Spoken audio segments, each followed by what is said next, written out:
अस्सलाम वालेकुम दोस्तों, एक नई वीडियो के साथ मैं हूं फैयाज अहमद और आप देख रहे हैं मेरा चैनल इब्ने आदम। दोस्तों, इससे पिछली वीडियो में मैंने आपसे कहा था कि नेक्स्ट वीडियो में हम कौन सा वीज़ा चाहिए जिस पे हमको लाइसेंस मिलेगा और हम लाइसेंस कैसे हासिल करेंगे, और अगर हमारे मुल्क का लाइसेंस साथ हो तो उसका क्या फ़ायदा होगा। तो सबसे पहले बात करते हैं हम कि वीज़ा।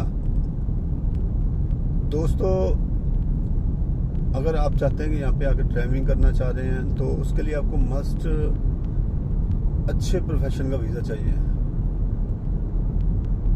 उसमें लेबर को, इलेक्ट्रिशियन को, प्लम्बर को, इस तरह का जो लेबर कैटेगरी में आता है उसको यहाँ पे ड्राइविंग लाइसेंस की क्लासेस लेना अलाउ नहीं है। ना आपको एडमिशन मिलेगा उसमें और ना आप ड्राइविंग लाइसेंस ले सकते हैं। तो सबसे पहले कोशिश करें जब आप वीज़ा लेते हैं तो उसमें अच्छे प्रोफेशन का वीज़ा होना चाहिए, तभी जाओ कि आपको किसी स्कूल में एडमिशन मिलेगा। अगर आपके पास अपने मुल्क का किसी भी मुल्क के हैं, आप पाकिस्तान, इंडिया, बांग्लादेश, नेपाल, श्रीलंका, यानी किसी भी अपने मुल्क का आपके पास वीज़ा है तो फिर आपको मिलेगा हाफ कोर्स। फुल कोर्स होता है 40 डेज का और उसका तकरीबन जो एक्सपेंस है वो 3800 है। और अगर आप का अपना मुल्क का आपके पास लाइसेंस है उसके लिए ज़रूरी नहीं कि वो इंटरनेशनल हो,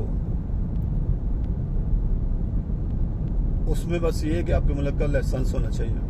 उसमें आपको मिलेगा हाफ कोर्स है 2800 का। और इसमें सबसे बड़ा जो एज मिलता है हमें वो ये मिलता है कि जहां आपको 40 क्लासेस थी वो 15 रह गई हैं,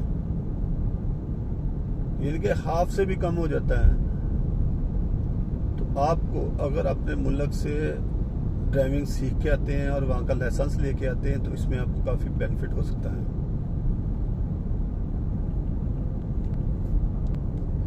हमारे मुल्कों की निस्बत यहाँ का ड्राइविंग लाइसेंस थोड़ा सा टफ है। तो मेरा मशवरा ये है कि आप जब भी किसी भी कंट्री से हैं तो किसी भी स्कूल में एडमिशन लें और जो आपको क्लासेस मिलते हैं उसमें भरपूर तवज्जो दें, क्योंकि यहाँ पे अक्सर ये होता है कि हम लोग अपने मुल्कों के हिसाब से आते हैं और जब यहाँ पे हमें लाइसेंस लेना मुश्किल हो जाता है तो हम कहते हैं जी ये बहुत मुश्किल है। और अक्सर लोग तो कह लें कि वो बीच में छोड़ जाते हैं कि ये बहुत मुश्किल है। देखिए, कोई भी काम है तो उसका अगर हम होमवर्क करेंगे ना तो मेरे ख्याल में किसी किस्म का कोई मसला नहीं है। अगर आप होमवर्क नहीं करते और कहते हम इम्तिहान में भी पास हो जाए, ऐसा नहीं होता। यहाँ पर ये कि आपको सिखाने के लिए बहुत अच्छे स्कूल हैं, उनमें टीचर बहुत अच्छे हैं। टीचर उनमें पाकिस्तानी भी हैं, इंडियन भी हैं, नेपाली भी हैं और बंगाली भी हैं, यानी कि हर कंट्री का उन्होंने टीचर रखा हुआ है, फिलिपिनो भी है।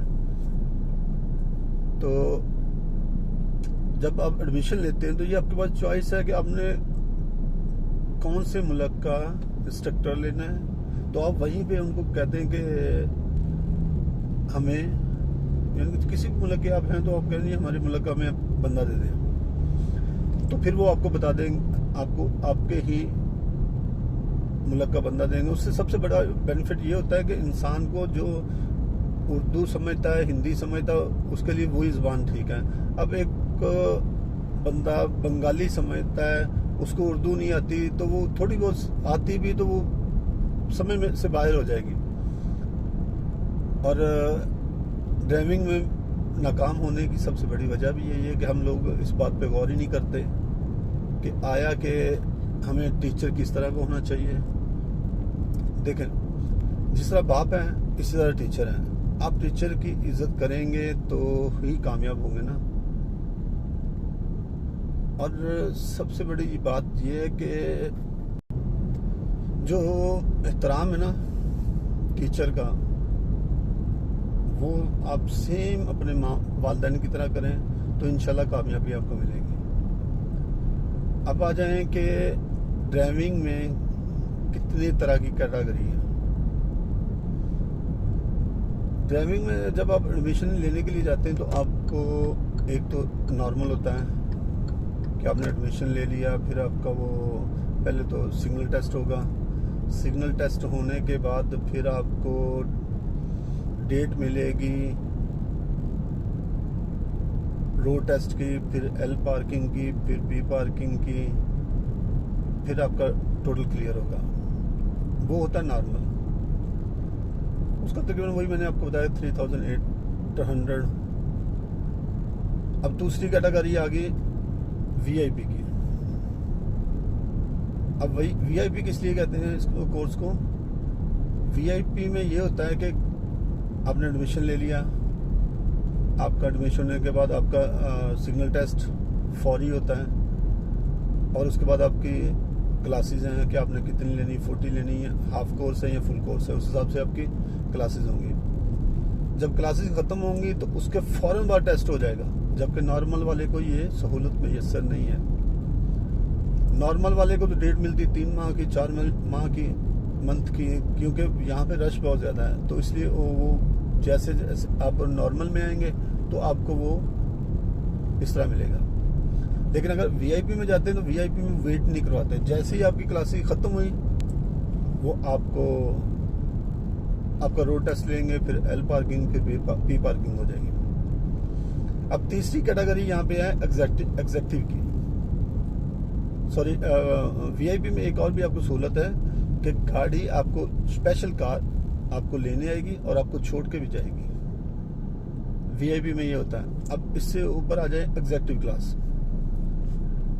एग्जेक्टिव क्लास में ये होता है कि आपको उन्होंने पिक एंड ड्रॉप की सहूलत दी होती है। पिक एंड ड्रॉप तो हर बंदे के लिए होता है, नॉर्मल के लिए भी, लेकिन वो बसेज होती है। फिर जो होता है वीआईपी, उसके लिए कार हो जाती है, या RS लगा लें, इस टाइप की गाड़ी। अब जो एग्जेक्टिव क्लास है उसके लिए SUV गाड़ियाँ होती हैं।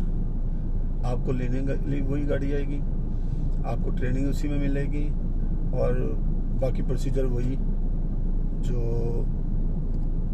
वीआईपी का है कि जैसे ही आपकी क्लासेस ख़त्म होंगी आपको टेस्ट की डेट मिल जाएगी, उसमें भी वेट नहीं करना पड़ता। अब वीआईपी में ये है कि आपको 5000 रियाल, कतरी रियाल पे करना पड़ता है, और एग्जेक्टिव क्लास में 7000 पे करना पड़ता है। नॉर्मल 3800, वीआईपी 5000, और एग्जेक्टिव क्लास जो वो 7000 है। अब ये आपने देखना कि आप कौन सा अफोर्ड करते हैं। और दूसरा ये था कि यहाँ पे स्कूल जितने भी हैं वो सारे बहुत अच्छे हैं। डल्ला है, करवा है, यूनाइटेड है, दोहा है, इजारा है, किबरा है, इस तरह के काफ़ी हैं। इन सब का जो है वो निज़ाम तो एक जैसा ही है, लेकिन कुछ की इन्वायरमेंट बहुत अच्छी है। मैं आपको रिकमेंड कोई भी नहीं करूँगा, लेकिन ये है कि आप आइए, सारे स्कूलों को विज़िट करें, और आपको जिसमें अच्छा लगे उसमें आप एडमिशन लें। एक दफ़ा फिर मैं आपसे ताकीद करता हूँ कि जब आपका वीज़ा है तो वीज़े को अच्छी तरह चेक करें कि उसमें कैटेगरी कौन सी है, क्योंकि मैं भी जब आया था तो मेरे साथ भी ऐसा एक हो गया था। तो उसको मैंने वीज़ा लेके दिया था, तो मैं इसलिए आपको बार बार कह रहा हूँ। तो उसमें मुझे उसने दे दिया था प्लम्बर का, कहते आते ये चेंज हो जाएगा, कोई इशू नहीं है। लेकिन वो बेचारे को 1 से 1.5 माह हमें वेट करना पड़ा। कभी कफील नहीं है, कभी वो उसका अपना कोई इशू था, इसलिए यानी कि परेशानी से बचने के लिए मैं अपने तजर्बे की बिना पर ही है आपको कह रहा हूँ कि वीज़ा सबसे पहले चेक करें कि आया कि इसमें जो ड्राइवर के लिए सूटेबल है वो ही वीज़ा लें, दूसरे पे कभी मत ना आए, क्योंकि आपके लिए बहुत अच्छा होगा। आपका टाइम, पैसा सब कुछ बचेगा, क्योंकि यहाँ पे आके आपको फ़ौरन जो एक्सपेंस करने पड़ जाते हैं जी, रहाइश के, खाने पीने के, ये वो, तो वो आपको ऊपर से ज़्यादा खर्चा हो जाएगा। बजाय इससे कि आप 500 रियाल में ज़्यादा एक्स्ट्रा भर के, तो वो बेहतर हो जाएगा। अब एंड पे मैं वही कहूँगा जो हमेशा कहता हूँ, अगर आपकी वीडियो काम की नहीं है तो किसी के लिए शेयर कर दें, शायद किसी का भला हो जाए। अगली वीडियो में इंशाल्लाह हम बात करेंगे तलाबात, सुनोनू, रफ़ीक, कैरेज, इन पे आके जो राइडर हैं वो कितने पैसे कमा सकते हैं, आया कि वो सच है या झूठ, इसके बारे में हम वीडियो बनाएंगे। तब तक के लिए अपना, अपनी फैमिली का, अपने इर्द गिर्द के रहने वाले लोगों का ख्याल रखिएगा। अल्लाह हाफिज़।